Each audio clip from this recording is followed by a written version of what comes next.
You remember Din Bin Phu? No. The same thing happened in Algeria, in Africa.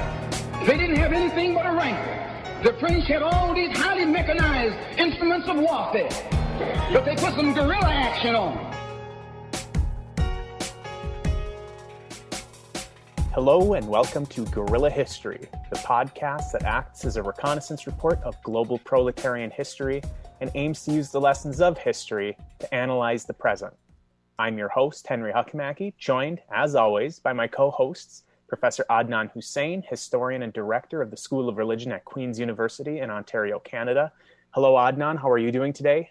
I'm doing well, Henry. Great to be with you as ever. Yeah, it's always nice to see you. And I'm also always joined by Breht O'Shea, host of Revolutionary Left Radio and co-host of the Red Menace podcast. Hello, Breht. How are you this fine morning? I'm doing great. And this work that we're going to cover today is a really interesting one, so I'm excited to dive into it. For sure.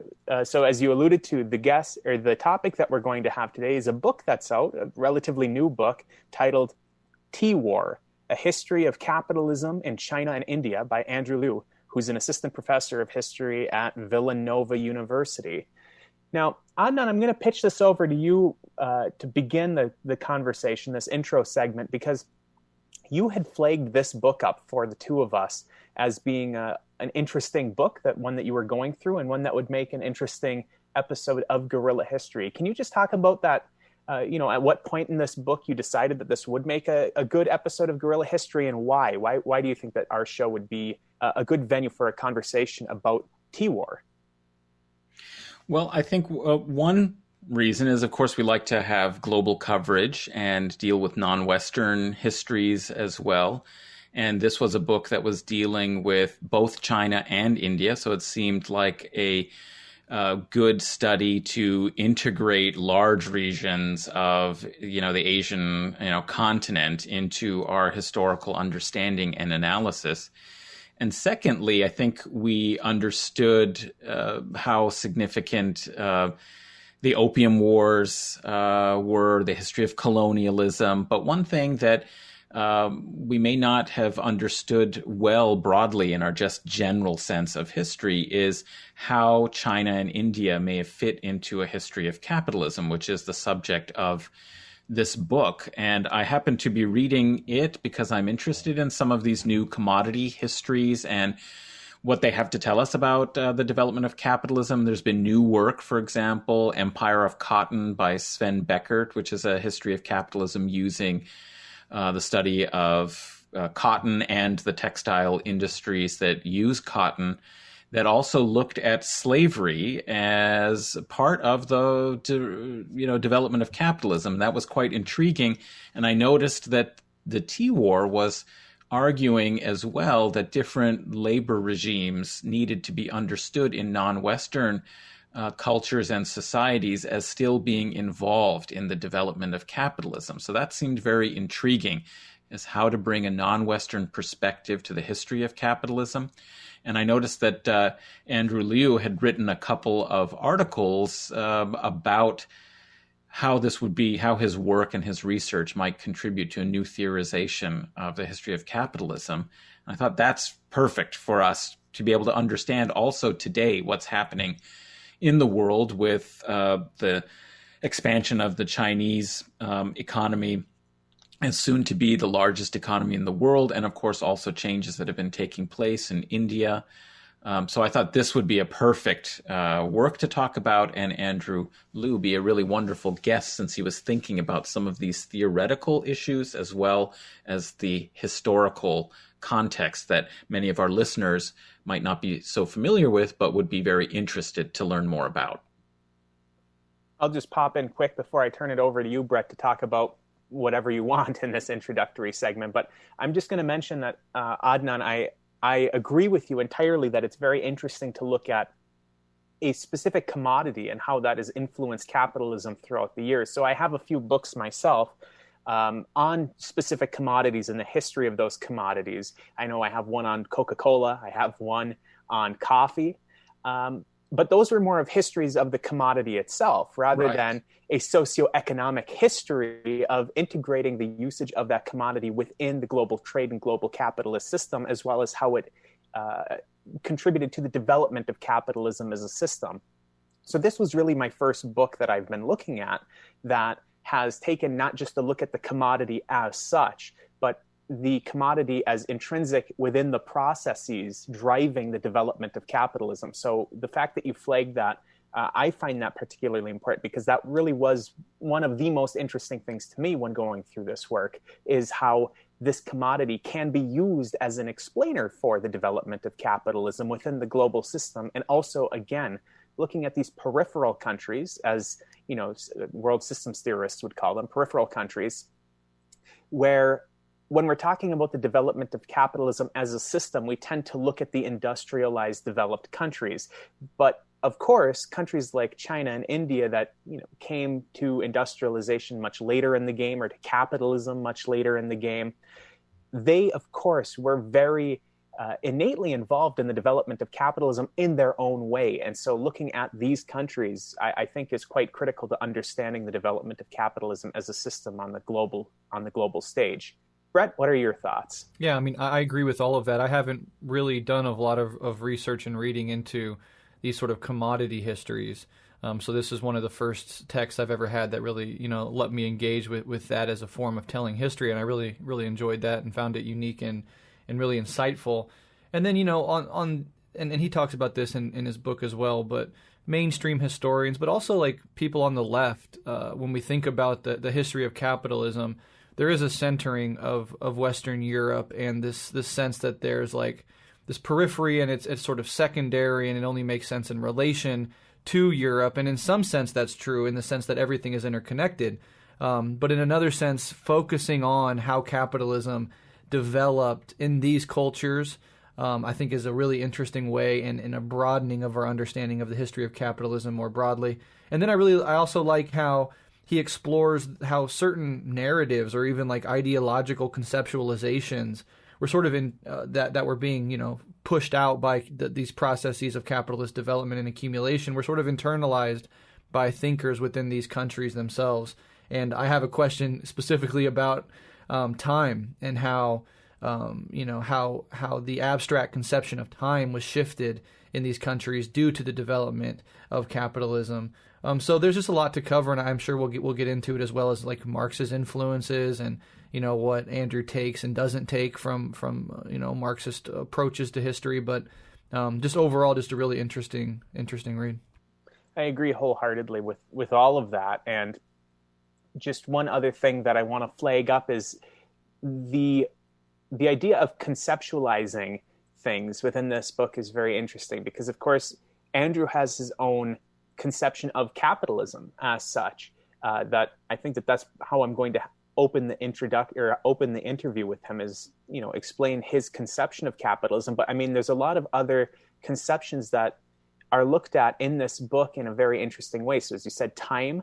I think that the comprador class and the changing conceptions surrounding that is a very interesting topic that was looked at in the book, and one that, of course, I had a very deeply ingrained thought on the comprador class as such. But it turns out that that conception changed over time, both in terms of what a comprador was, but also in terms of how they were viewed by others within the society.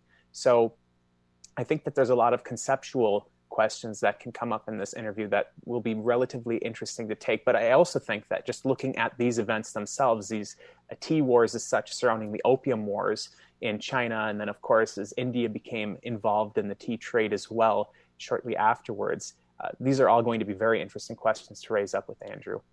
Adnan, anything else you want to add before we wrap up our introduction? No, I think we should get into it. I think this is a very innovative and imaginative work of historical analysis. That, as you were saying, there are a lot of conceptual dimensions that he rethinks on the basis of doing close, insightful historical work in a non-Western society, or two non-Western societies, and their interrelation with one another that is so interesting and novel, where Europe is only partially mediated through British colonialism, but that's not really the main story. So that'll be quite interesting how this helps clarify some of the concepts we've inherited in the Marxist tradition about capitalism and how to understand it. So I'm very much looking forward to getting into it now. Breht, any final words before we get to the interview? No, I just echo Adnan's sentiments there, and yeah, I'm really excited just to see where this conversation goes. Excellent. Well, in that case, listeners, we're going to go and wrap up our introduction and get right into our interview with Andrew Liu, author of Tea War.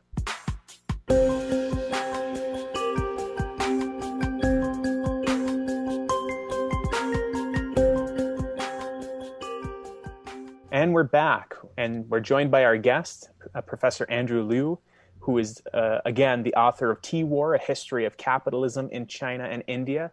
Hello, Andrew. It's a pleasure to have you on the show. Yeah, thanks for having me on. Of course. So I guess to start off this interview, why don't I have you, I'll ask a two-part question to kind of get us worked into it. So in your book here, as you mentioned, it's a history of capitalism in China and India told through the story of this specific commodity, through tea. Why don't you take a few minutes to kind of lay out the case that you present in this book, the central argument of this book, and in the process of doing so, can you lay out what your conception of capitalism that you're using in this book is? Because I think that it'll be important for all of the listeners to be on the same page of what you mean when you say capitalism, both in the book and throughout this discussion. Yeah. Starting with the light questions. I think I should say, I've been kind of giving this spiel when I've talked about this book to others. And it might be relevant that, I use the word capitalism in the title. I use the word capitalism throughout the book. When I kind of first gave a draft of the book, to the publisher and got through the reviews, one of the reviewers had said, you use this word capitalism a lot, but you never define it, right? You never give us the definition. And so you might as well do that. And so eventually I did. That's in the introduction. I think it was this thing I kind of painstakingly worked on just to make sure every word was correct, right? But the point is, that was the last thing I wrote, right? I wrote the whole book first, and I used the word capitalism and capital in different ways, but it wasn't until the end that I kind of forced myself to come up with a theory. And as historians, historians themselves tend to be allergic to theory, so it was something I was kind of uncomfortable with because you can always prove a counterexample and so on. The basic concept, how should I put this? So the basic story, right, is about the tea trade of China and the tea industry of India. These are things people are probably relatively familiar with, the opium trade, from India to China, orchestrated by the British Empire, leads to the Opium War and the treaty port system. That is, people are probably familiar with. And then alongside that, you have the story, probably less well known, is that even though Chinese tea was by far, it was the only producer of tea for the world market in the 18th and 19th century, pretty quickly Indian tea overtakes it. And so when you go to your grocery store today and buy tea, especially cheap, sort of mass produced tea, if you're getting from Lipton, that's a British company. And that has the legacy is that comes from their colonial operated plantations, probably in India or Ceylon. And then in the more recent years, East Asian tea has kind of made a comeback on the global market, but the sort of cheap mass-produced Lipton kind of tea was kind of the normal commodity of the 20th century. So there's no question that tea was profitable. I think no one would contradict that. But the question that academics always sort of go back and forth over was what is capitalism? Are these countries capitalist? Just because you make a lot of money doesn't mean you're a capitalist. In fact, the kind of classic theory of imperialism would say something like the British profited off of having these tea plantations in India or this opium and tea trade in China, but at the expense of the locals who were prevented from developing their local economic conditions. So that would be a story in which you would have massive super profits for the empire, but capitalist underdevelopment, right? In Asia, and the analogy, and underdevelopment obviously also refers to Latin America as a famous example. So the argument, so in making my argument, I'm trying to sort of, I wind up basically directly confronting this kind of classic interpretation that's in Chinese history, that's in Indian history, but that's actually basically this classic argument, I think, found all throughout historians and social science in the 20th century, which is capitalism is fundamentally about a social situation in which you have the bifurcation between a doubly free wage worker. This comes from Marx, right? And the capitalist class. The doubly free wage worker, like if you've read Marx, he brings it up in like the 5th or 6th chapter.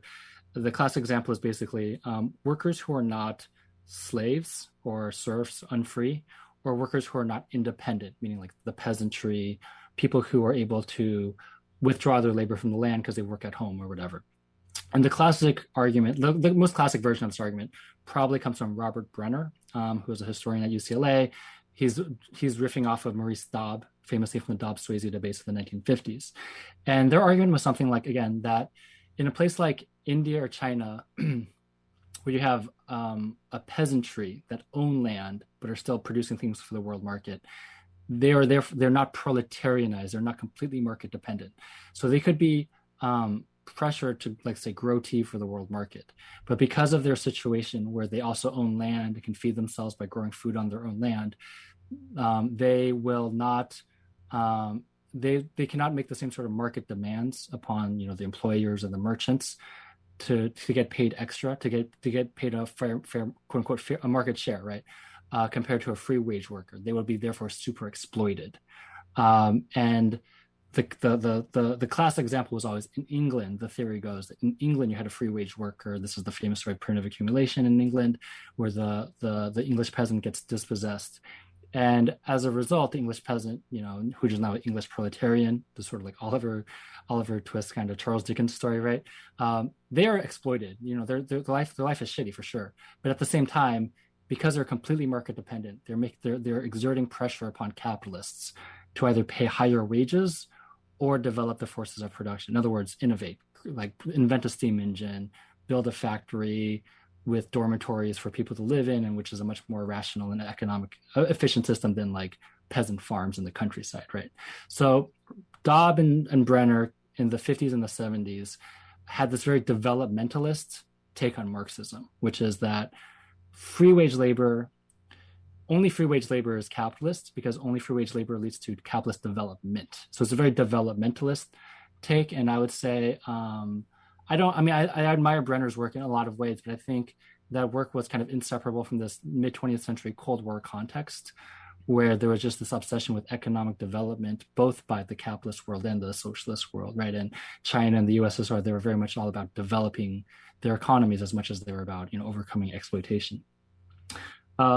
Anyway, so that's all a big wind up to say that in this book, I think I'm trying to argue for a different interpretation of Marx, a different interpretation of capitalism that is more premised upon, I think, a certain rereading that has come out in the last few decades. For various reasons, I kind of think of it as like the rereading of Marx that coincides with the crisis of capitalism in the 70s, and coincides with your rereading of like Hegel and the Grundrisse of Marx. And all this is to say is that this isn't a story necessarily about development. It's a story about how capitalism is a story of just accumulation of value, accumulation of profits and rent and all that stuff through all sorts of different forms. They could be free wage workers. They could be peasants. They could be unfree workers. You'll see a kind of a version of this argument in the mainstream, most notably in the United States, in terms of this rethinking of slavery, right? Slavery in the classic sense would always be uncapitalist or pre-capitalist, but now it's like completely common sense to say that enslavement of Black or African workers in the United States was part of the development of U.S. capitalism. And that is kind of a radical departure from the mid-20th century interpretation. I'm not sure if people realize that. And so I'm kind of making the same argument where in India, tea was grown under very unfree conditions. There wasn't slavery, but it was comparable to slavery. It was called Indenture. And in China, tea was grown and produced under the conditions of, again, sort of like independent, you could call them like footloose or part-time or seasonal workers, who probably owned a little bit of land, but then were also, working half of the year in a factory or something. These are both, and the narrow classic interpretation would be kind of excluded from the history of capitalism.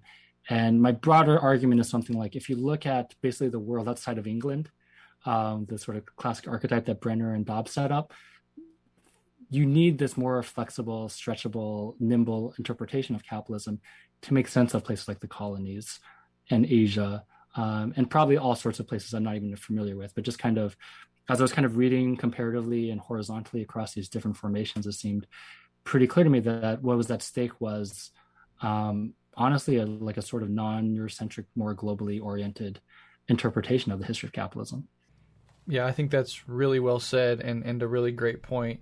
And really interesting, too, to see how that developmental approach was sort of broken with and how these other forms of extracted labor are brought into your analysis. I think a great way to dive into the meat of the work itself is to perhaps start with the Opium War. So if you could talk a little bit about the Opium War. I know some people are like vaguely familiar with it because we all kind of learn it in high school and college, at least touch on it. But just talk a little bit about it, how it unfolded, and then shifted into its like direct effect on like Chinese tea exports and how you do in the work. Yeah. So the Opium War, I think of it as, it's basically the culmination of this gradual process. So the Opium War, the official date is 1839 to 1842. The buildup to that was in the 1700s. There was a lot of things going on, but among them was a lot of Europeans and then ultimately primarily British merchants, actually Scottish merchants, who were going to southern China, this place called Canton or Guangzhou today, one of these massive cities in China today, and buying a lot of these kind of sort of like well-known, like they were known as chinoiserie, like fashionable Chinese goods for European markets, silk, porcelain, and then tea eventually as the most profitable. And these become wildly popular in Western Europe in the 1800s. Or in the 1700s, this was a time when China was not looked down upon, but actually admired by a lot of European sort of like bourgeoisie and literati and so on. At the same time, the British are kind of establishing their foothold in India, in Eastern India in particular, in Bengal. And there's a lot of debate in the literature about, was this intentional? Was this a quote unquote accidental empire, right?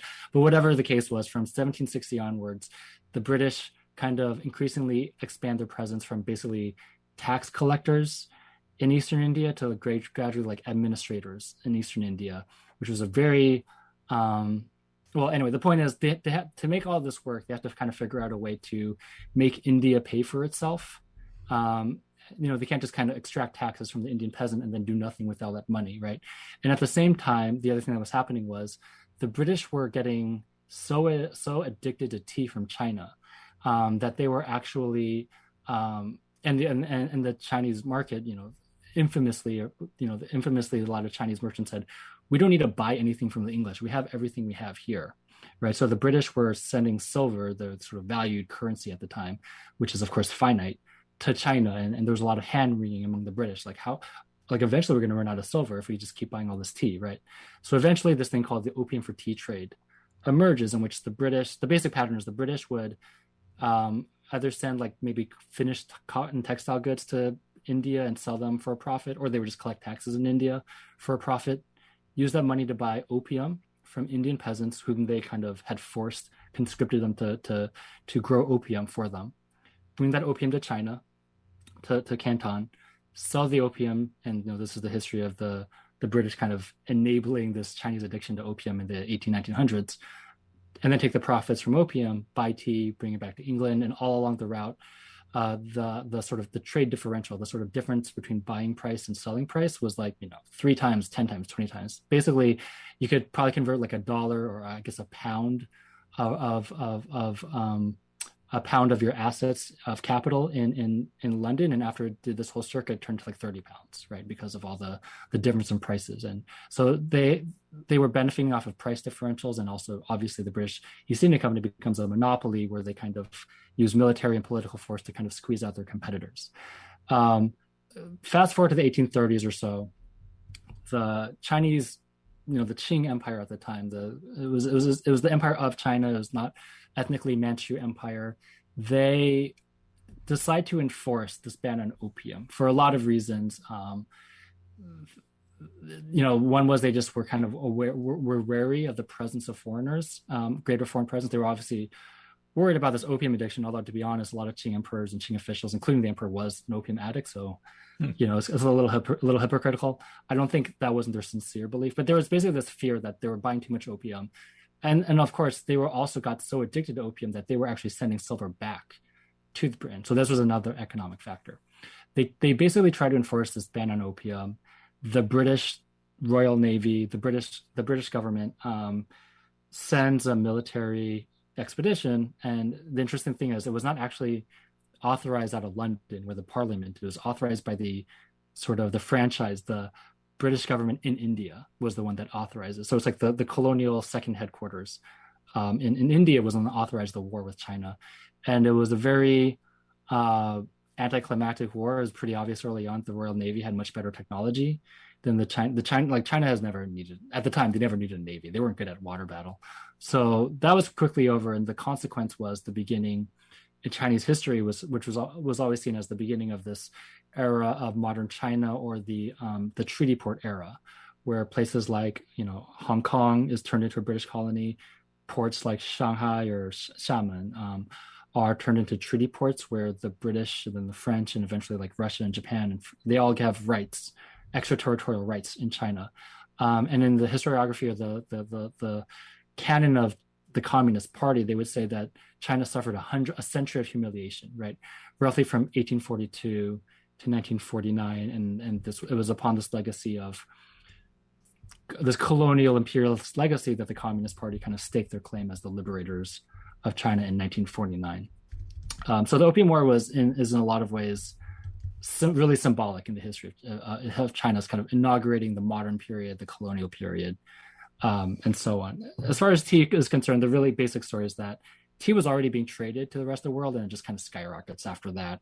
And even though a lot of people are familiar with the history of tea leading up to the Opium War as the main cause of the Opium War, what my book does, mainly because everyone has already written about the Opium War, was kind of follow the story after that. What happens after that? And there is, as I showed, this sort of intensification of social relations, intensification of economic pressures in the countryside in China to grow more tea for this global market.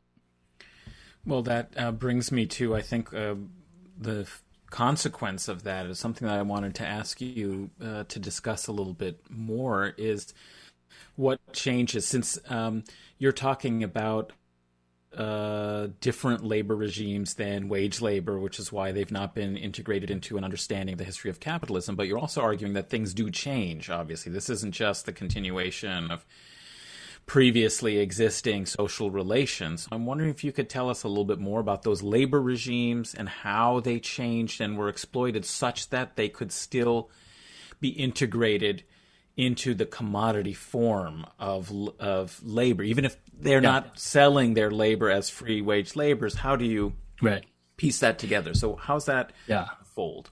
Yeah. So let me. I didn't want to talk too much for the first answer, but I think the other crucial part of what I'm trying to argue in terms of what is the theory of capitalism I'm working with, and I also spelled this out in that Spectre article. I think that the argument that Marx is making, or the argument that Marxists that I respect are making, Jarvis Banerjee, and a historian in India kind of made this argument most compellingly, was that this broad conception, this historical theory is something like wage labor was central to the development of capitalism, not necessarily because wage labor leads to all this development, but also because in Marx's conception, the commodity form, when labor becomes a commodity itself, that kind of closes the circle such that everything, that kind of, unleashes the possibilities for everything else to become a commodity. In the sense that in the old days, if all of us were like, I don't know, I'm a baker, you're a butcher, the other person's a brewer, but we all are selling this, but we are not like wage workers, right? We might be buying and selling stuff for the sake of simply consuming it at the end of the day. And so things are briefly a commodity, but they're ultimately things that we consume for their own, use value is the term.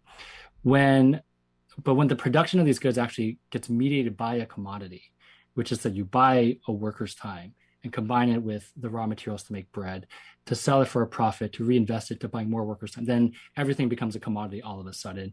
And the theory goes then, well, if everything is a commodity, what differentiates? What makes the basic, how do you determine how valuable a commodity is? And the answer, Marx said, the one thing that all commodities have in common, right, is that labor went into them.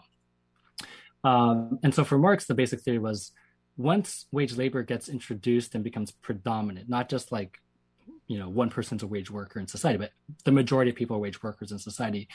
The pressures of assigning value to different commodities based on how much labor goes into them begins to take over. And it takes over to extent such that even those people who are not themselves wage workers, like peasants, unfree workers, and so on, they begin to feel the pressures of valuating their labor along the same line. So I know this is all very abstract, but just again, the basic example would be something like if I'm a peasant growing tea on my own land, and I traditionally sold it for like, I don't know, $20 for a pound, but then I'm suddenly in a society where everyone else who grows tea is using a wage worker system, which is increasingly putting all the pressure to become more and more efficient. And they grow tea and sell tea for like $10 a pound. As an independent producer, I'm basically faced with a choice to either sell it at the same rate as everyone else or go out of business, right? So the point of this is to say that what we see in China, what we see in India was we have workers who I think are not the classically free wage worker. But as they get integrated into this global system, of the British Empire as the kind of centerpiece of the system, and the United States has wage labor, and all sorts of urban industries have wage labor all throughout the world, right? You see a situation where, I think what Marx would call like so-called pre-capitalist, pre-existing traditional social forms get reappropriated, taken out of their earlier context of pre-capitalist societies, and then plugged into a global capitalist system. And so the key was always to kind of distinguish between the appearance and the essence, right? The appearance is the farmer is the farmer, the slave is the slave, and they look unchanged from ancient society. But the essential relations of being employed to produce a commodity for surplus value, et cetera, and so on, right? That is what is distinctive. So to kind of bring this into some sort of empirical, like nitty gritty, the thing I kind of hone in on is the fact that the sense of time, the sense of timing, and especially the sense of productivity does seem to be heightened as these Chinese tea producers and these Indian, plantation workers are plugged into a global market where they're competing against each other for competitive prices. And so I look into, the example I bring up in when I look at specifically at the Chinese tea peasants and the Chinese tea workshops is, again, they're using would appear to be basically primitive technology. They just like they roast tea by burning like logs over a wok, and they stir the tea leaves with like non-electronic, steam engine technology. And they actually keep time of how long it takes to, roast the tea leaves, roll the tea leaves, package the tea leaves. They use this what seems to us like very primitive timekeeping device, which is incense sticks, the kind of incense sticks you would see in like at a temple in Asia. And it's the same principle as like an hourglass, which is to say you don't really know how long an incense stick burns. I think we kind of guess now it's about 40 minutes, but what they do is they use that incense stick as a basic measure for how quickly the average worker can work, and then from that they basically use that to and push the workers. Your wage that you're going to be rewarded with is based upon how quickly you worked relative to the average time as measured by this incense stick. And I argue that is a very modern, there's a very industrial notion of time premised upon the forces of competition in the marketplace, and that is very modern. And the contrast couldn't be more striking, right? That you have this very primitive 1,000-year-old technology of incense stick timers, which have been traced to like 6th century China and Japan, but being plugged into a sort of industrial sense of time that would not be unrecognizable to like a factory worker in Manchester at the same moment. So that one of the key arguments I'm trying to make is, again, this distinguishing between like how do things appear on the surface versus what are the sort of underlying social relations, and I think that's something that I think that's something that paying attention to the technology that's being used for timekeeping and regimenting workers, then you miss the fact that something in the actual practice of how labor is being monitored and organized has changed, that has to do with changing social relations, according to you. Yeah, and so I would say that this is my kind of pushback against what I would think is a kind of a technological fetishism, which is to say, like, the history of capitalism is about, basically like burning logs to steam engines to iPads, right? And that is the way to understand, like, well, you can also have people in the world who have no electricity whatsoever, but are completely immersed within capitalist competition and pressures and all that stuff. And I would say that. Can you briefly, really quick, just touch on the analog in India that you mentioned in your book to the incense stick? I think it's interesting. Are you talking about the gongs or the? Yeah, I mean, I couldn't do too much with this, but it was interesting that they again, like the timekeeping devices. I mean, the I don't know how much listeners are aware of this, but the kind of modern notion of time we take for granted today is only about 100 years old, right? This idea that, right now it's 1:33 on my computer and, it's something 33 for you all, right? That was all standardized at the turn of the century to basically, my understanding is to make railroads run on time and all that stuff. Before that, time was just like all over the place. It was basically like, where was the sun and where you lived and all that stuff.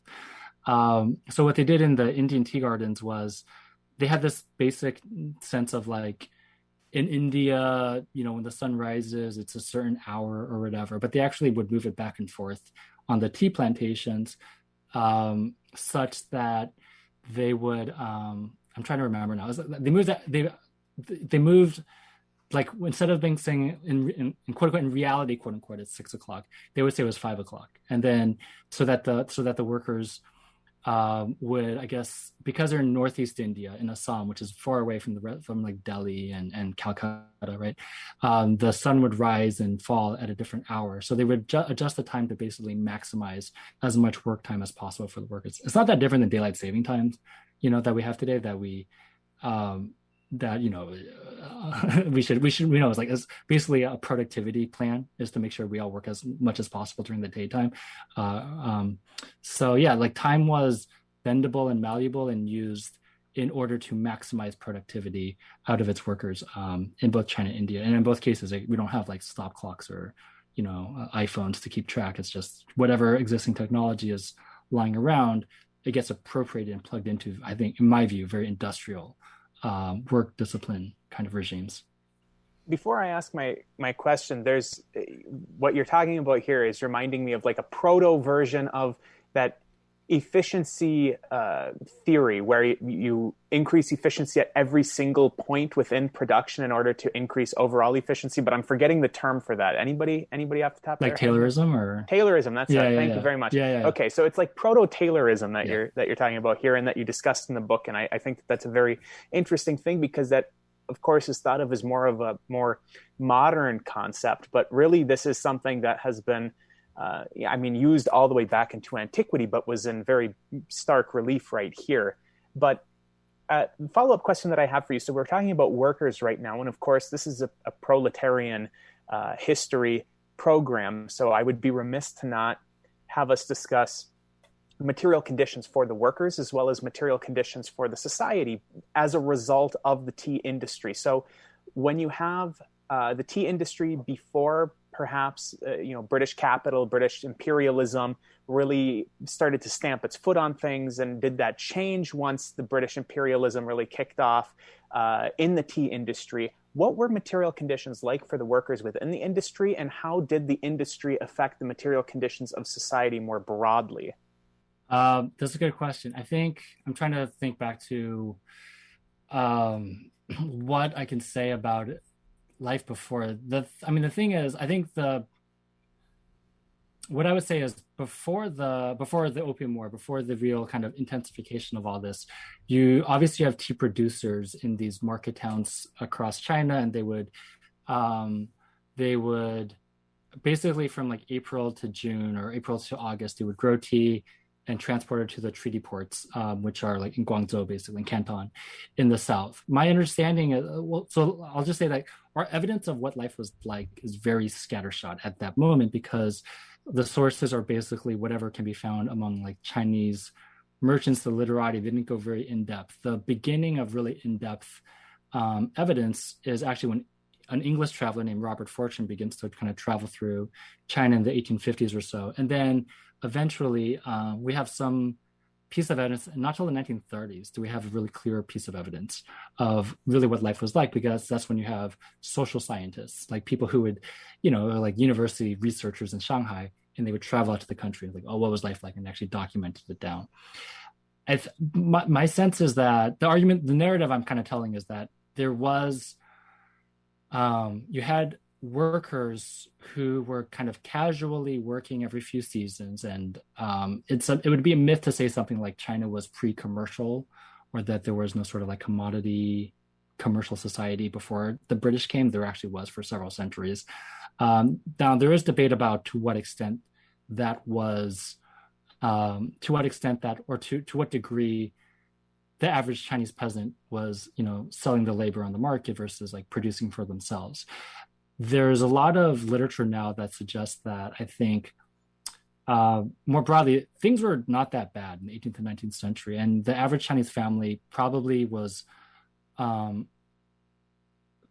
were opting, like this was like an opportunity for them to grow stuff for themselves, but then also sell some, like do some cotton weaving on the side, or sell some silk on the side. And tea represented, quote unquote, another opportunity along those lines during the good years, right? And then the thing I kind of wanted to emphasize was tea booms from the 1840s to 1880s or 90s or so. It's around the bust, around 1890s into the 1930s, where you kind of get these surveys that things begin to really rapidly deteriorate for the tea industry and for the Chinese peasant as a whole. And the story I tell for tea is really parallel to, one could tell the same story about the silk trade of China, the cotton trade of China, the kind of major commodities where things were pretty good, economically speaking, for the sort of average peasant, because they were getting good prices around the world. But once competition kicks in, and you have, in the case of tea, Indian competitors; in the case of silk, Italian and Japanese competitors; in the case of cotton, of course, you have the British textile industry, and then you have the U.S. Sort of raw cotton industry of the South, right? That's when things get really bad. Because prices begin to fall, and you have all sorts of peasants who are going into debt they basically, for them, their issue is that they are completely at the mercy of these merchants and moneylenders. The average tea peasant lived, in a province called Anhui, or in the Yangtze Delta, which are, I don't know, hundreds of thousands of kilometers away from Shanghai, and they basically have to make a decision in like March: are they going to grow tea that year? And then it's not until like June do they know what the prices for tea are going to be. And what happens eventually is, because of the falling price of tea due to global competition, first you have the sort of the foreign merchant at the treaty port paying less money than the year before. Those losses get passed on to the Chinese middleman. They were all men, basically. Also undercutting the person they were talking to, all the way up down to the peasant. So the peasant, through all these indirect links in the supply chain, eventually discover, like months after their initial investment to grow tea for that year, that they're going to probably lose money for the year. And so it's competition, it's the falling prices for these goods, and it's also the opacity that merchants take advantage of, and peasants are the victims of. That by the turn of the century, it's like, I don't know, peasants basically are, a lot of these household peasants we discover are, living from season to season. They take out loans just to survive the winter. I don't think anyone ever accumulated savings, or gradually like losing their land or falling into debt to the sort of local village moneylenders. And by the 1920s, 1930s, a lot of Chinese economists and researchers are saying, like, the real scourge of the Chinese society is, imperialism and this British trade, but it's also these sort of like parasitic middlemen. And the term in Chinese history was always known as the comprador. I don't know if you all have heard that term, right? Which gets used all around the world, in Latin America and India, right? But it comes from Chinese history to refer to the Chinese merchant that did trade with overseas, and becomes, by the 20th century, kind of targeted as this kind of burden upon the rest of the Chinese peasant, by extension, the rest of the nation. Because they're the ones they are making money off the tea trade, but it's at the expense of the peasant, whose conditions are getting worse and worse. By the 1930s, there's a famous line by the observer R.H. Tawney that something is like, the peasant in China is basically like up to their neck in water, and one wave is going to make them drown. And that is kind of the condition that I think describes the tea peasant by the 1930s, and all sorts of peasantry around the country. Across all sorts of industries. Yeah, so I have a question that's related to that and related to subsequent questions. I know Henry has a question about the term comprador. Adnan has a question about commodities more broadly.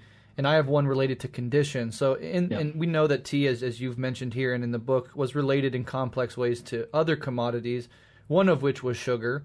So I'm wondering sort of how tea was not only tied up with slavery and indentured servitude in Asia, but as well as in other places around the world, like in the Caribbean, and as you mentioned a little bit before, in the U.S. So if you could just sort of broaden out those dimensions, I'm really interested in that. Yeah, I think this is something that, to kind of step back for a second, when this might be useful for a lot of listeners who are not in history departments, that one thing that's been going on for historians since basically the '08 crisis has been this rediscovery of this category called History of Capitalism. There was famously an article in the New York Times in 2013 about how history departments are looking at capitalism again. And what that's really referring to is historians of the United States re-examining the history of capitalism. And as I kind of mentioned earlier, one of the big objects of research has been rethinking slavery as capitalistic rather than this kind of, and obviously there's political implications like this. This is kind of part of the national reckoning with the legacy of slavery, how it's still with us today, and how much of the United States was built upon slavery. And one of the kind of takeaways from a sort of economic historian's perspective is not just that slavery was bad and oppressive, which it was, right? And this is how we learn in high school, but it also was productive of all these profits that still live with us today, like in all sorts of institutions that are built on slave money. And so I think what I was kind of trying to tap into, I kind of speculated about this at the beginning of the book. If you just kind of read the secondary literature on the global market, there were a handful of these major commodities that really touched everyone. And sugar was the big one, I think, of this 16 to 1800s or so. Especially it was the Western European planters all across the Caribbean growing sugar. And that was kind of like the big booming fortune of the world. And then by the 1800s, it becomes cotton, right, in the Western world. But this is a global market. And I think Asia's contribution to this was tea in the 1800s. Now, later on, it might be something else. And obviously, all these commodities today are profitable, but not that valuable. They're nothing compared to like Teslas or iPhones, right? But they had their moment as like the commodities driving global trade. And so the famous kind of treatise on this is Sidney Mintz, Sweetness and Power, writing about the history of the modern world, but especially the role of sugar and slavery in building it. And he talks about how what was fueling sugar consumption in the 1800s and then 1800s in Western Europe. In England, it's in everything we eat, but in particular, there was, this ritual called tea time that gets established, which is, we all know, like 2 o'clock or 4 o'clock, whatever it is. Everyone stops and drinks tea with milk and sugar, and they eat sugary snacks along with that tea. And so I think Mintz himself, even though he's just writing a book about sugar, kind of says very clearly that these things are inseparable from each other. And people at the time in England were saying things like, it's very weird that the English, right, they live in this cold European country, are every day dependent upon these tropical commodities that come from the West Indies and the East Indies, or the Caribbean and East Asia, right? The tea and sugar cannot be grown in England, right? They have to come from like the tropical temperate parts of the world. But because of global trade, they became dependent on it. And I think from extrapolation, I think it's probably true that, I don't know how, I don't have the econometric or statistical expertise to prove anything, but I think tea was central to the growth was central to keeping the slave-driven sugar trade going in the 1800s. Now, maybe they would have found a different drink to combine sugar with, probably coffee, right, which is also coming from a colonial situation. But the empirical fact is that all that tea that we're buying out of China and then eventually India was primarily purchased in order to be combined with sugar, which is coming from either slave or post-slave, but obviously like very exploitative conditions in the Caribbean in the late 19th century.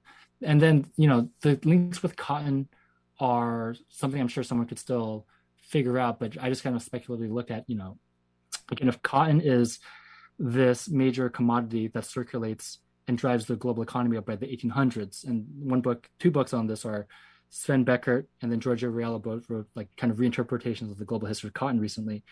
The opium trade was, as I mentioned before, British sending stuff to India for opium, for tea. I think eventually the stuff that the British were sending to India and eventually the stuff they want to sell to China are textile goods. Textile goods made in England that are, of course, made from raw materials grown in the U.S. South, right? So, when you trace these things, when you think about these in purely national terms, you only hear about tea in China, opium in India. But when you kind of trace the connections across national and continental divisions, like they're all kind of plugging into each other. And the way I kind of conceptualized it was, this is just value, right? Like capitalist value traveling the world and taking on these earthly forms of sugar and tea and cotton or whatever, right? But we're really just talking about numbers, right? That could circulate and accumulate and pile up in larger and larger amounts. And then eventually it's like the sugar, very famously, it's like the Western European families that made so much money off sugar would eventually become one of the key investors into cotton eventually. Or the families in the United States, I can give you a list, like the Delanos, the Astors, and here in Philadelphia, the Girard family, they all made money off of opium, right? And then that goes into like the Astor Hotel, that goes into, FDR's family in Boston, that goes into Girard College in Philadelphia. So opium money, tea money, cotton money, like I think are very much the foundation of the bourgeoisie of Western Europe, the United States. Bombay was built on opium money, and so on and so forth.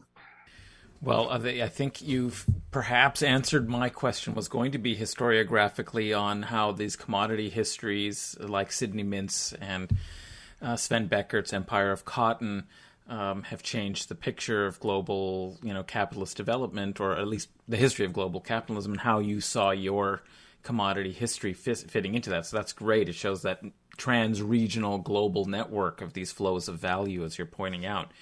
And I guess maybe one thing that I would have added, or that some of your work on these intensifying regimes of labor that can be slave labor, they can be indenture, they can be, small peasantry just really having to work much harder in order to fit into the global economy. That one thing I was thinking about also was the plantation complex, Philip Curtin's idea that that's what really changes is the organization of it. And so that's why I was very interested in these techniques that you've mentioned about how they did intensify and increase productivity, and the fact that there was competition from other non-wage labor regimes that are interacting with one another. That's the whole story. Yeah, of India and China, is that they don't have the same form of labor or organization. Yeah. But so maybe I'll switch it up, because you talked wonderfully about all those networks and connections.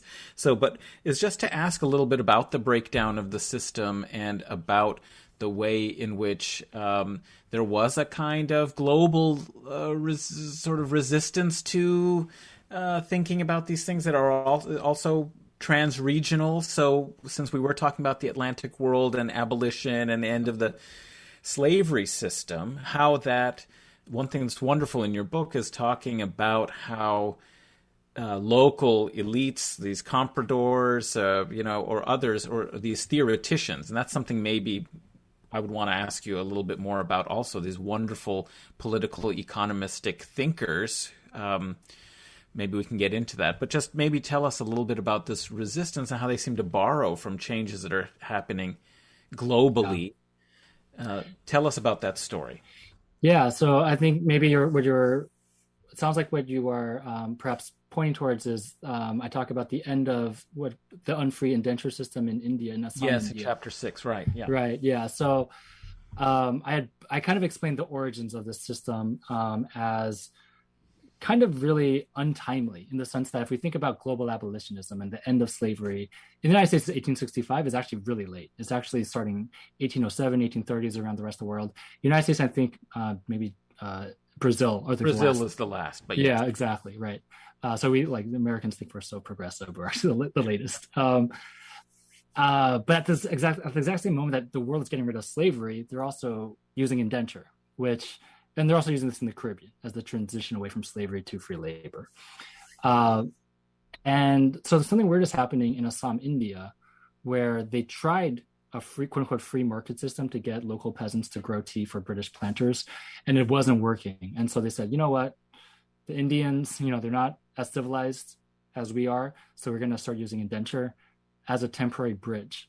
And then maybe we'll go to a free market system later on, and eventually they do.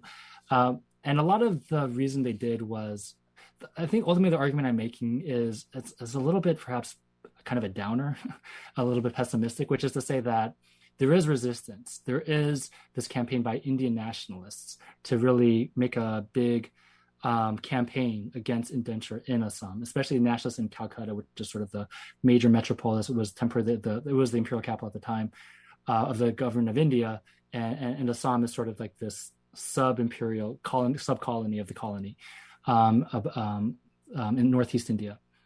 The Indian nationalists make this big protest against indenture, but what I'm kind of also showing is that the grounds for their complaint about indenture was not that like wage labor itself is bad. They're actually saying wage labor is good. It is unfree wage labor that is bad. And for this point, I think that this is not a controversial statement for historians of slavery.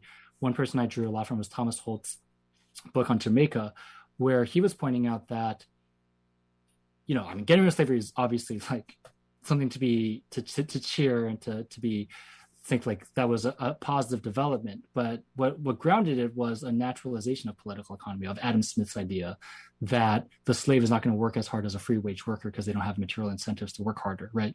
And so it was from a sort of kind of dispassionate Marxian perspective, it's really about sort of the bourgeois liberal forms overtaking pre-capitalist liberal forms, but that still keeps us with like bourgeois capitalistic social forms. And so a lot of the arguments that the Indian nationalists would make were on behalf of workers, but they themselves were not workers, right? They were like the intelligentsia of Calcutta. A lot of them were like landlords or lawyers and barristers who were really thinking about the political freedom that they were being denied underneath the colonial system, projecting it onto the workers, which is, fair enough. This eventually leads to the end of indenture. But by the 30s and 40s, what we see is there's actually a lot of labor protests among the workers themselves in these plantation systems. And the Indian nationalists are kind of like, they're not really into that so much, right? And there's a famous anecdote, I don't know if it's apocryphal or not, that Gandhi was visiting Assam at the time of a lot of these protests and walkouts on these plantations. And he declined to meet with the workers, and instead he met with the British planters and kind of told them like he's not looking to like end the tea industry, end capitalist industry. He's just wants to. I mean, I think Indian nationalism, it's not controversial to say, was really about the transfer of power and wealth from British hands to the hands of the Indian bourgeoisie. That's long been the critique. And what I'm trying to show is kind of, there's a political dimension, there's also the economic dimension, that by the 1960s or so, we basically see the preservation of the Indian tea industry as it is today in its colonial form, except the ownership is Indian now instead of being British in a lot of ways. And if you just kind of Google like tea worker conditions and, in 2021, you'll see all sorts of articles about how there's still like controversy in India about the working conditions of workers. I've been to the plantations, and yeah, they look like it's like taking it's like time traveling back to the 19th century. It's like, oh, this is a plantation. This is what it looked like back then, and still does. Before we get into talking about political economy thinkers, which I know is where Adnan wants to head to, and I do as well, I just briefly want to have you explain to us, and it was in the book, and it was very interesting. That's why I want to make sure that we get this for the listeners. The conception of the comprador class. So I guess perhaps can you start off by introducing what the comprador class is for listeners who are unaware? But then in the book, it's very interesting because the conception by the public of the comprador class changes over time, where at the beginning it was a relatively positive outlook on the comprador class. And then of course it swings very, very negative as time goes on. And the listeners of this show are mostly going to have very, very negative connotations of the comprador class in itself. But can you tell us about how this conception of the class changed in those societies that the comprador class was active in the tea industry? Yeah, and honestly, I'd actually be kind of curious to throw it to you all, because I have no perspective. I'm in this Chinese history bubble. To what extent do you ever hear the term comprador? And what parts of the world do you hear it get used? Well, Latin America for me. Yeah. I do a fair amount of study on Latin America, and particularly in the 60s and 70s, there was a lot of discussion of the comprador class there. Yeah. Yeah, it's all in that dependency theory, world system stuff. So, from Reorient, under Gunder Frank. Right. But, I've seen it also applied when you look at any of these post-colonial situations where the elite seems to take over. They were, the bourgeois elite that become nationalists are very often the same kinds of people who were shut out a little bit, but still collaborate with the, Right. with the colonial administration. So they're the natural ones to end up taking over the post-colonial state. I will add in, it's used pretty frequently in Pan-Africanist studies as well, which I've been getting more and more into these days. Yeah. I think it tends to be a political term about collaborationism. And I think what I was interested in was, I wasn't naturally interested in the category, but I think what I eventually tried to show is like, A, the historical origins of it, and B, the sort of economic basis that becomes a political argument. And the historical origins is interesting because, what it literally means is the Chinese merchant who was selling goods to overseas, to, eventually British or European companies, if there was a real life comprador, what they were selling was probably tea, right? So that I was like, oh well, I'm actually just like running into real compradors in my research. So the basic empirical history is something like, again, the Canton system of the 1800s. All sorts of Europeans were doing trade at Canton. Eventually, the British went out, but early on it was Dutch and it was also Portuguese. And comprador, it sounds like a Spanish word. It's a Portuguese term that means like literally buyer. Like I know I took Spanish in high school. Comprar means to buy, right? And it was just the term that was given from Portuguese, and it becomes just like the term that circulates, I think, even in English, as the Chinese merchant that is like the outward-facing merchant that sells the tea in its last stage. And behind them was all the production and all that stuff, right? And then it kind of shifts in meaning over time. But the other thing to kind of note is in Chinese historiography, and for those who study like world history, you've probably heard of this group. In the Canton system, there was this kind of monopoly known as the Kohong system. And those were 13 big merchant houses that were designated as the only 13 merchant houses in China that could do business with the outside world. And then they eventually attained the sort of like famous status. And there's kind of famous like portraits, watercolors, where they kind of look like they're trying to be like European bourgeoisie, and they become like the richest people in all of China. And they're sort of the Chinese analog to like Astor and Delano and all that stuff. So they were kind of, and if you look at like Chinese history in the 18th, 19th century, those merchants are almost, I don't want to go overboard and say that they were celebrated, but they're kind of portrayed, especially today, as like vanguards of business. And like, like, oh, 21st century globalization, there was always globalization. And these merchants in the 18th century, they were just as sophisticated as any English merchant, et cetera. So they're almost kind of this point of national pride eventually. And trade overseas was not necessarily seen as a bad thing. It was just like an extension of trade domestically, which was kind of being positively portrayed at the time in the Qing Empire. And then eventually you have these nationalist projects in the late 19th century where the Qing, which at this point is falling apart, they really rely upon these privately rich individuals to take up projects like building a railroad or developing a coal mine or developing a steamship system. And so for a brief moment there, these sort of like Elon Musk types they're sort of like the national heroes. Like, oh, you're going to like rise up the nation when the government itself is falling apart. So oligarchs. Yeah, exactly. I mean, they're oligarchs, but also like had national pride and so on. Right. So I would say that's sort of like the high watermark. And then what was really striking for me going through the historical archive is like, let's say like 1880 or so, they're part of this thing in China called the self-strengthening movement, this economic nationalist movement that relies upon comprador capital. Pretty quickly by 1910, 1920, they become demonized and using these metaphors of parasitic, and they're the scapegoats, and they're the people holding back China. And then you fast forward to the 1940s and 50s with the victory of the Communist Party, and Mao was stopped by the 50s and 60s. That's where I think comprador, that gets analogized to Latin America and Africa and the Middle East and so on. That's when it really begins to circulate in the mid-20th century as this political category of collaborationism in an analogy with sort of like communist historiography.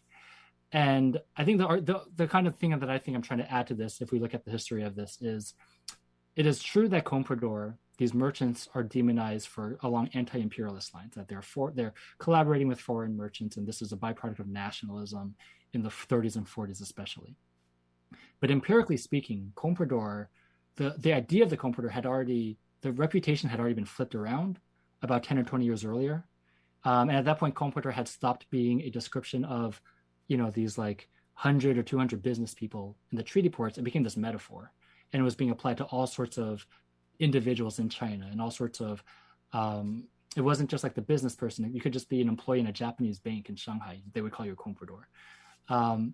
And what I was kind of showing was there's an economic basis for this. And there's something actually interesting about this, which is that there was this, I argue, right, up to the 19th century, the idea of what the economy was and what it means to make money, where does value and profit come from in China, was really kind of based upon like the merchants, who are the richest people in China, obviously are the ones who are keeping the economy going.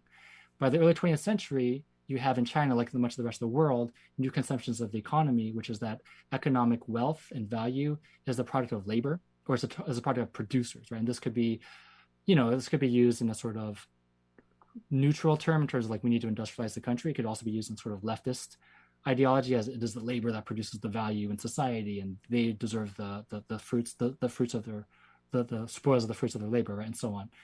But whatever the case, this idea that the productive labor in society is done by the workers themselves, the producers of tea, producers of silk, and not the merchants of silk, right?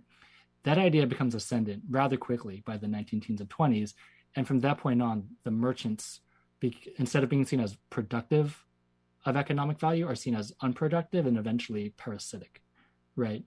And that happens. And so I think that very technical economic difference, I think, eventually becomes what undergirds this much more widespread, commonly encountered political category of collaborationism, and you hurt the country because you work with the foreign powers instead of the indigenous population, and that stuff, there might be a lot of truth to that stuff. And by the 60s and 70s, every communist official who is like on the bad side of Mao, it gets called a comprador. It's just like another category that you use, right?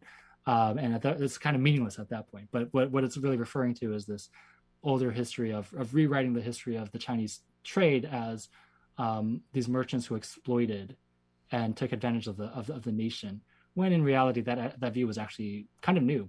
Only in the 1910s or 20s did that view really become popular. Right. Well, what I find interesting here is how those social and political and economic ideas are changing locally, that are also reflective of these broader ideas of political economy, and that typically in the history of ideas and the global history of ideas, people have seen this as Western influence upon, Indian or Chinese thinkers. Yeah. But what you were showing, I think, is so fascinating, is that something deeper is happening that allows for their reception. So you said, I think, in your essay for Spectre Journal, I think you said something about, what these respective trajectories illustrated was not that Asian economic thought was derivative of an European original. Rather, political economy, originally seen as a foreign body of ideas, gradually attained widespread plausibility in Asia, and as a set of universal and natural principles corresponding to the ongoing expansion of capitalist production and waged employment into new territories worldwide. So that was your conclusion. I'm just wondering if you want to elaborate a little bit on this kind of point about how socioeconomic and political thought is changing in relation to these changed conditions. Yeah, so another aspect of the book is, there's a lot of different ways to like tell the history of capitalism. And the traditional way is, like money went here and there, and these workers were mobilized, and all these profits were made in these commodities and so on. Those are sort of like materialist histories of capitalism. I think the other tradition I was kind of interested in kind of doing at the same time was something that Marx is doing in his writing of Capital, which is he's tracing the development of capitalism in Western Europe by looking at with the thinkers of his time, how they were conceptualizing the world in a different way. And I think what I concluded was, you could do something similar with thinkers in India, thinkers in China, that their conceptualization of the world, in the specific context of the tea trade, was changing over time in a way that kind of mirrored that of Adam Smith. So, for instance, very famously, Adam Smith would say, he argued that these old conceptions of economic value were wrong, right? The old one was the mercantilist idea that value is just a byproduct of merchants making money in the marketplace. Well, you can make money by being a merchant, but that is not necessarily where value comes from. The other idea was this physiocratic idea that value comes from only the land, which is to say farmers make value, but someone who like makes shoes in a factory do not make value because they're not producing natural value out of nature, right? And Smith had said, no, all labor is the basis of value. And Marx's argument for what that says about the history of capitalism was Smith landed upon this general notion of labor because labor was becoming generalized in Glasgow, in the UK at the time, which is to say labor was becoming commodified. And so a worker is not just a cobbler or a farmer, a worker is just a worker who gets hired in all sorts of different situations. That is reflective of a wage labor society. Similarly, in China, for instance, I look at this thinker, his name is Chen Shi in chapter 5, I believe, who is reading Smith, and he's really compelled by this notion of value. And he finds like he can use this theory of value from Smith in translation to explain what's going on in China. And his examples he's pulling from, again, he's not pulling from the traditional farmer growing grain on his land. He's pulling from, tea workers. He's talking about cotton production. He's talking about importing coffee and wine production to China. Basically, whatever it takes to employ the sort of itinerant, available working class of China to make commodities for sale on the global market. And this is a conception of capitalism that is, I think, in Chinese, in the history of economic thought in China, was relatively distinct. Right? Previously, they had kind of mercantilist ideas that profit comes from trade, or the physiocratic ideas that profit is exclusively the result of growing value on the land. So the fact that there are thinkers in China in the 1890s or so who find the Smithian idea of value resonant, to me tells me that even though China on the surface was not a wage labor society, the idea of the dynamics of wage labor, which is to say that people were available to be hired to do anything that capital wanted it to do, that dynamic was becoming more and more widespread in society, such that these Western European ideas about political economy resonated just as much with thinkers in Asia itself. And the ultimate kind of punchline is that I don't think this is a story of Western ideas coming to Asia and Asians thinking like Westerners. I think it's really about the conditions, the material conditions of possibility for these ideas were shared in common. And in that sense, capitalism is not inherently Western or non-Asian. It's just like capitalism is just capitalism wherever. And it takes on specific forms, but there is something that's kind of shared in common that could be kind of discerned by through this sort of approach to reading economic thought historically. Before we get into our final question, let me just hop in here with a kind of tangentially related follow-up, and feel free to tell me if I'm an idiot for thinking this. But as we're talking about this previous question, as well as when looking at your book, I definitely see the influences of Marx in your analysis, but I also see, and I'm not as well read as I'd like to be. After all, sure. I'm a 26-year-old immunobiologist talking about history. So, I have quite a bit more reading to do myself. But I'm seeing some inklings of Immanuel Wallerstein's world systems theory in your work here. Can you just briefly talk about whether or not you're picking up influences from world systems theory in your analysis, or whether you reject that? No, for sure. I think Wallerstein, world systems theory, that stuff was this remarkable work of scholarship from the 70s, basically till his death in the 2011, 2000s or so. He was very influential. And I think if we were to think, I mentioned Robert Brenner before as this very influential thinker in the 70s. If we think of the Brenner versus Wallerstein as these sort of two paradigms of thinking about the history of capitalism, I think Wallerstein is a lot more useful, personally. Now, there are some, there's a lot of criticisms of Wallerstein that I think are still valid. So Wallerstein came up with this idea of there's a world system and it's centered upon Western Europe and in the peripheries, which is where he would put China and India, or the semi-peripheries, they are sort of just this kind of passive receptor of these dynamics that are happening in London. And there's probably some truth to that, right? But it also really just gives us very few tools to actually understand what's going on in China and India on its own terms. Wallerstein was very much like, but at the same time, Wallerstein would say things like, he would really challenge Brenner's argument that capitalism is only descriptive of wage labor, like free wage labor societies. And he would talk about how, slavery, like peasantry, all that stuff. Like that's relatively, for capital, it's a matter of indifference, right? Capital is just interested in finding raw materials and any kind of labor that they can put to work and profit off of. And I think from the standpoint of the logic of capital, that's true, and it's also useful for us. Now, that also means, like, as a historian, I'm interested in, well, what is that life actually like for the Chinese worker, for the Indian worker? And that's a different question than what does capital want. But I think it provides a more, as I said at the very beginning, more flexible way of looking at the rest of the world.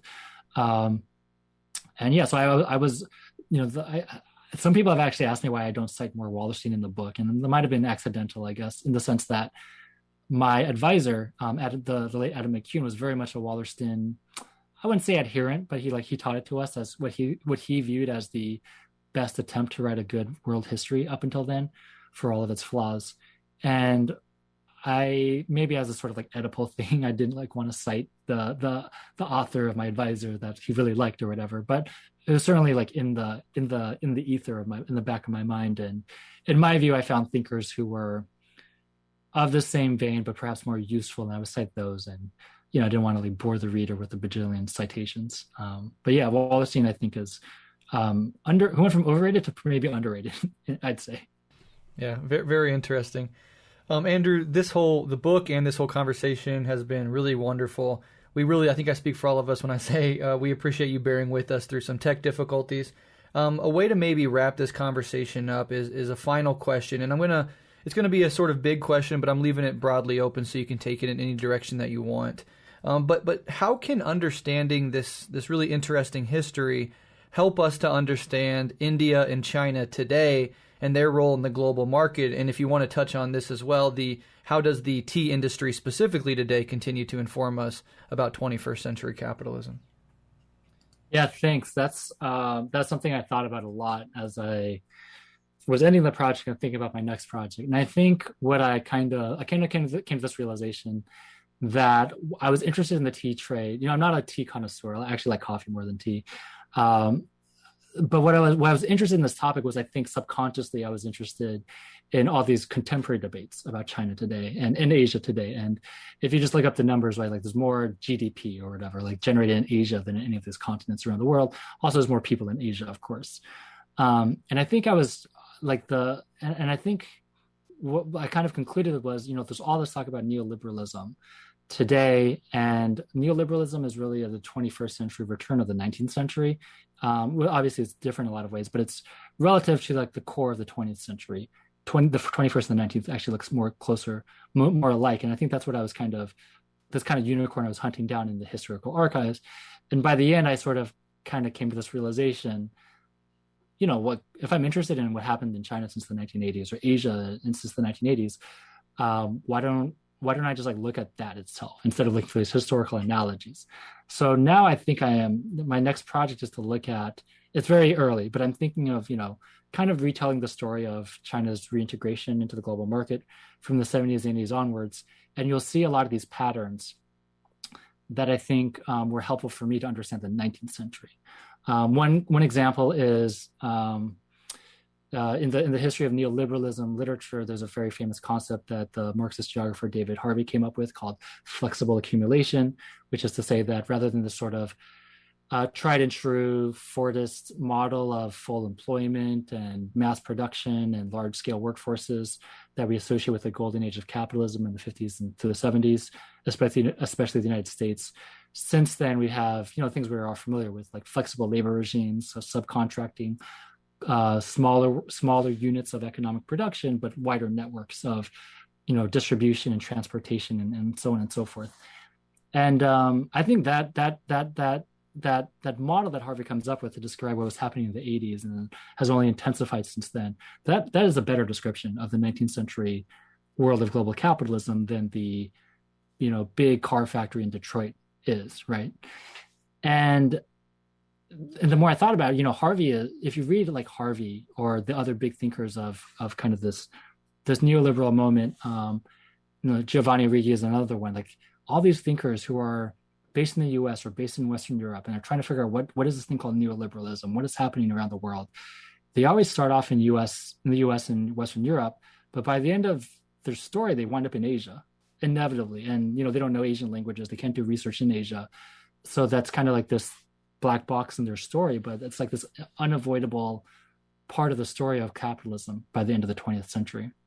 And so I think what I'm trying to figure out is to what extent is, for instance, like the subcontracting networks for shoes and clothing, electronics, et cetera, that we know that come from China today, to what extent is this a return to that 19th century world of subcontracted factories and network-based production in the tea trays of China?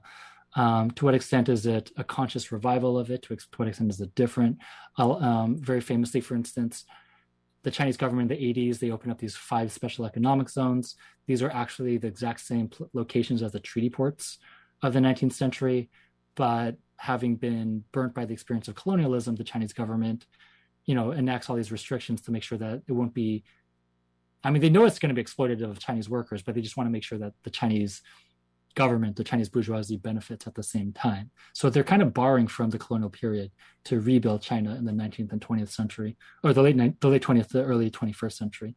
So it's not so much tea. Like tea itself is just kind of this placeholder for what is the classic example of an export-oriented kind of economic formation in Asia that has been replaced with Nike shoes or Foxconn laptops, right, in the 21st century. That I think I was always interested in, and now I'm thinking it's worth looking at Asia today as another example of 19th century globalization that is mobile, right? My story starts in China, goes to India, it also goes to Ceylon and Japan and Taiwan. Same thing, like you think about all the manufacturers of the big industries of stuff made in China, like blue jeans or electronics. Well, they actually started in Japan and Korea, and then they moved to China, and now they might be moving to Vietnam, they might be moving to Bangladesh, or they might be moving to inland China, right? So this kind of mobility, this network-based mode of export-oriented production, and finally, this something I highlight in the book is that in 19th century Asia, you didn't have necessarily technological innovations driving productivity gains. It was like labor intensification, the example I mentioned with the incense sticks earlier. Similarly, a lot of people are saying, what has helped Asia get ahead with flexible accumulation, flexible production methods in the 21st century. Innovation eventually plays a role, but a lot of it is just kind of old-fashioned labor intensification, making workers work 24/7 for lower wages, as low as possible. And making them like build things on their own in their own houses without having to rent out property and so on and so forth. Right? So all that stuff, I think, there's a real uncanniness between the 19th century world and the 21st century world of capitalism.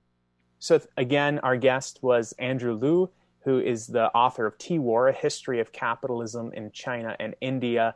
I highly recommend everybody to pick up that book. It's available from Yale University Press. It was an excellent conversation, Andrew. Thank you very much for coming on the program, and thank you for writing this work. How can the listeners find you and the work that you're continuing to put up online as well as elsewhere? Yeah, so if you just Google me, probably Andrew Liu, History, Villanova, you'll probably find my personal page where there's all this information, or my faculty page. You'll also find a link probably to a podcast I've been doing with the journalists Jay King and Tammy Kim called Time to Say Goodbye, which is not a historian podcast. It's like politics, culture, Asia, Asian American stuff. So yeah, you all can find me there too. How about on Twitter? Oh, and my Twitter handle is at Andy B as in boy Liu. So Andy Blue is how I pronounce it. Excellent. Thank you again for coming on the program. We'll be sure to keep in touch. I'm looking forward to that new project that you're working on for the future. Yeah, me too, yeah. Listeners, we'll be right back with the wrap-up.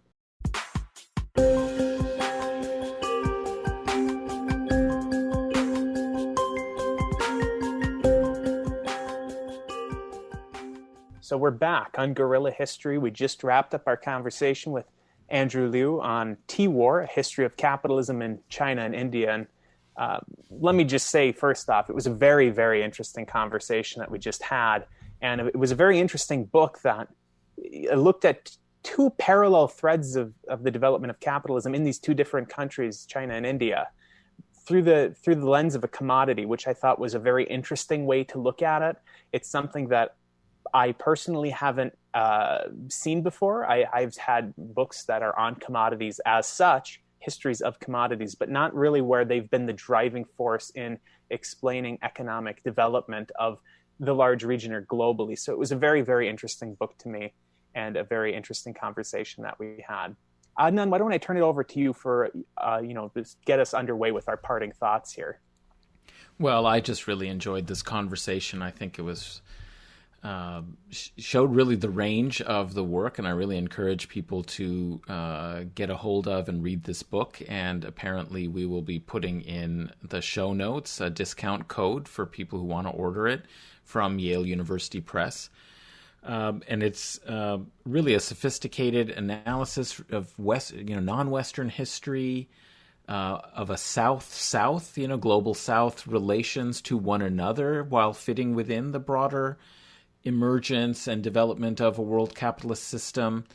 And that's a unique perspective that you don't usually get. Usually it's some colonial powers relation to the, center to the periphery. And what he's really doing is recentering China and India in the world economy and in the history of capitalism in a very fascinating way. So there's so much to be learned from here. And what I especially also really appreciated is that unlike a lot of historians who get focused just on the evidence and the details and telling a particular story and analyzing what's happening in that local context, he's able to do that with great research, but connect it with these larger problems of history and larger problems of political and economic theory that gives a very, very different perspective and view on how to define and understand capitalism, not through, wage labor, but through this commodity form. It has all kinds of implications as well, theoretically, for how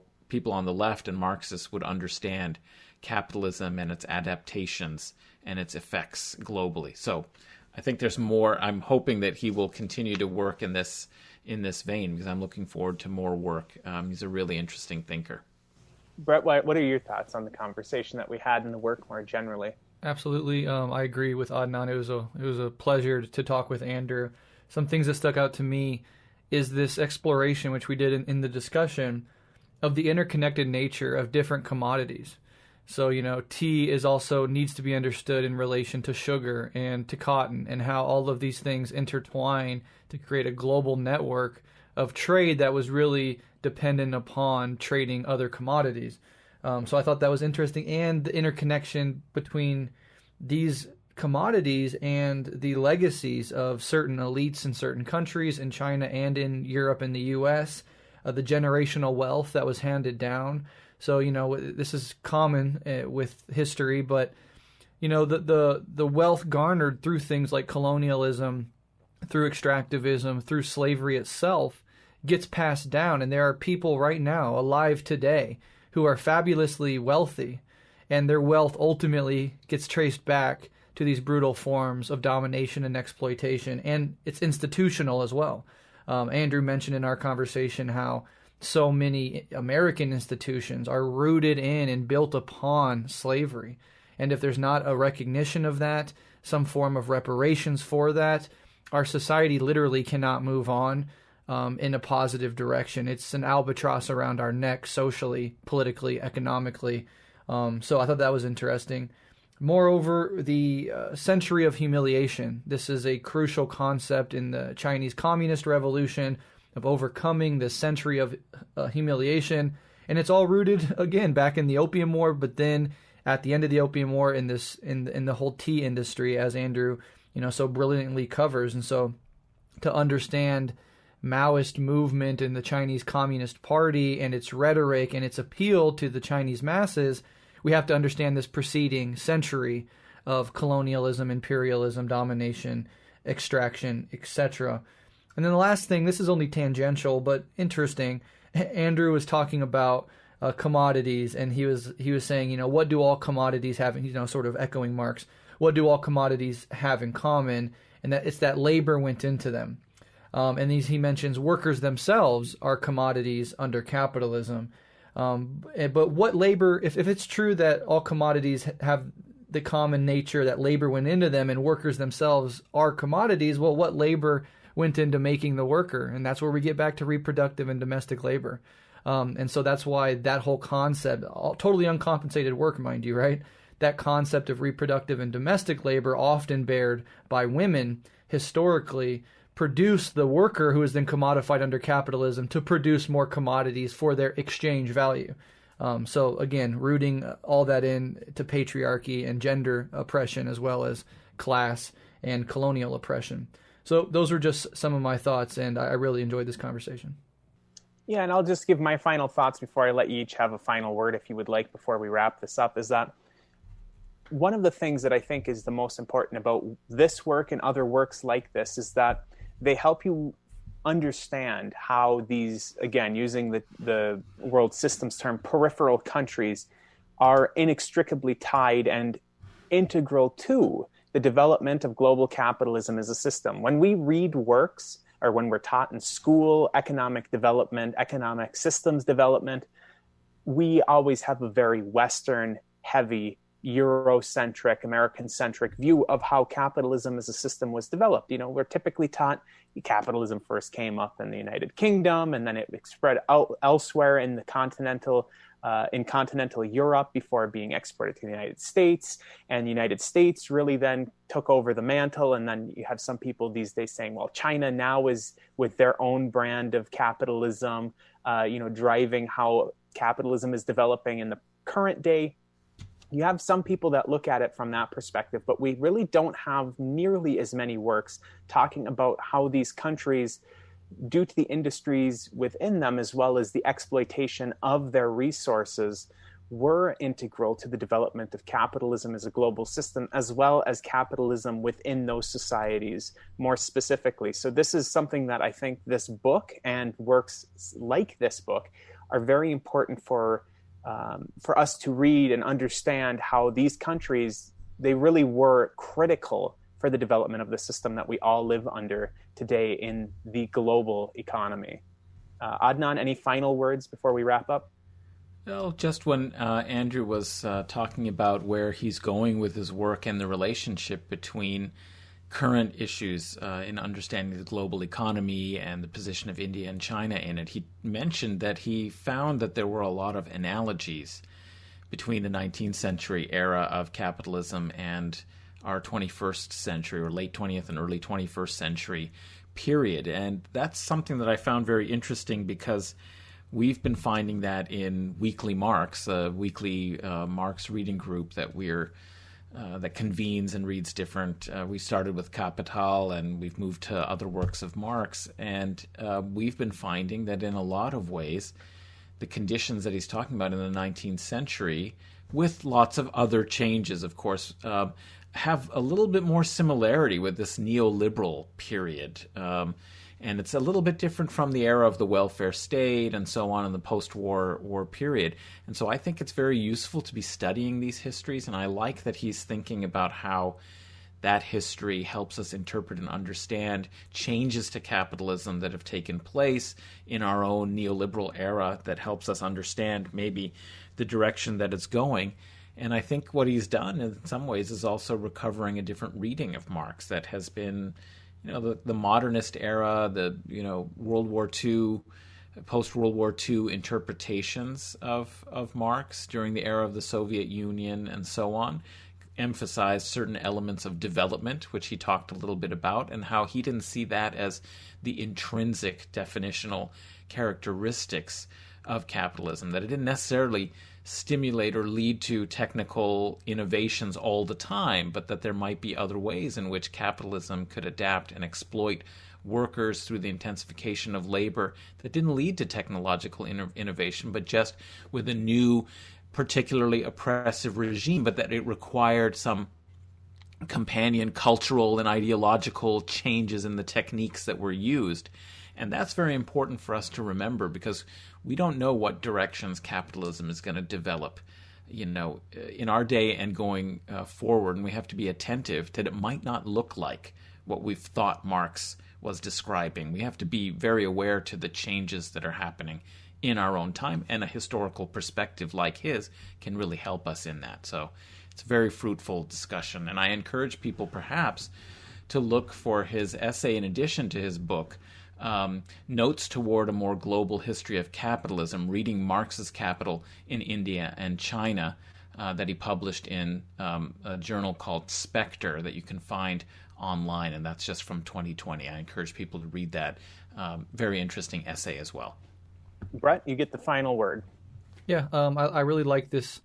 It's important, I think, to remember that capitalism is not this linear march of human moral progress, but it is more of a death spiral sort of formation, and its repetitiveness, not only the smaller boom and bust cycles, but these broader trends where the inequalities of, capitalism a century and a half ago are now repeating themselves with new technological form, is sort of, again, proof that this is not a march in the right direction, but a sort of spiral. And to break out of that spiral requires the transcendence of capitalism. So it's always important to remember that.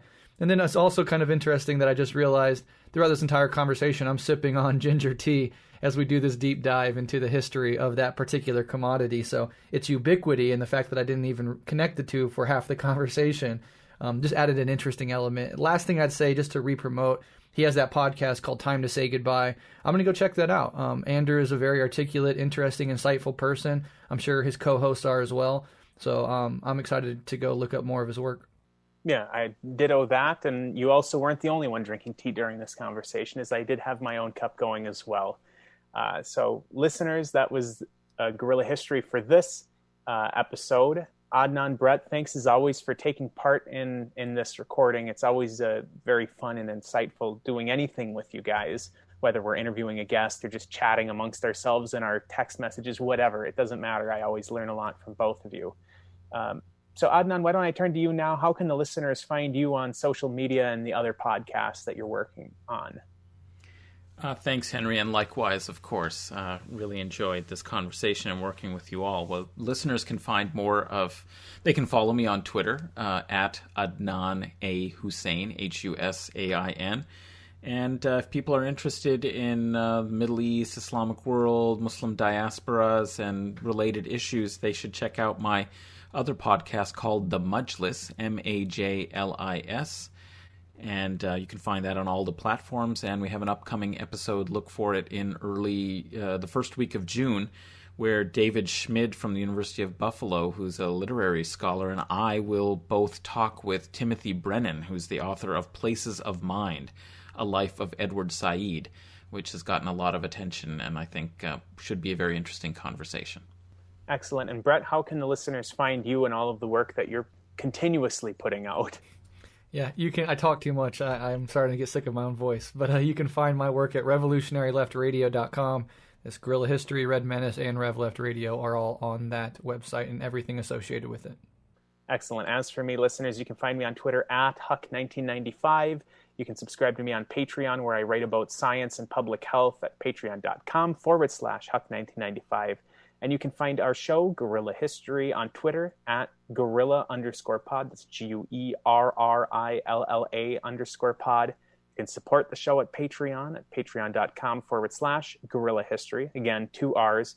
And we now have a Instagram page at, well, I guess not at, it's just Guerrilla_history, because Guerrilla_pod was unavailable. You can also find our videos on YouTube now, just audio only, but they're on the Rev Left Radio YouTube channel. So for people that you know that like to listen to things on YouTube and don't use podcast apps, feel free to go there and send them those links. It's another way to help support the show, is just to spread the word about it. So that'll do it for this time, listeners. We'll be back again very soon with another episode of Guerrilla History. Until then, take care and solidarity.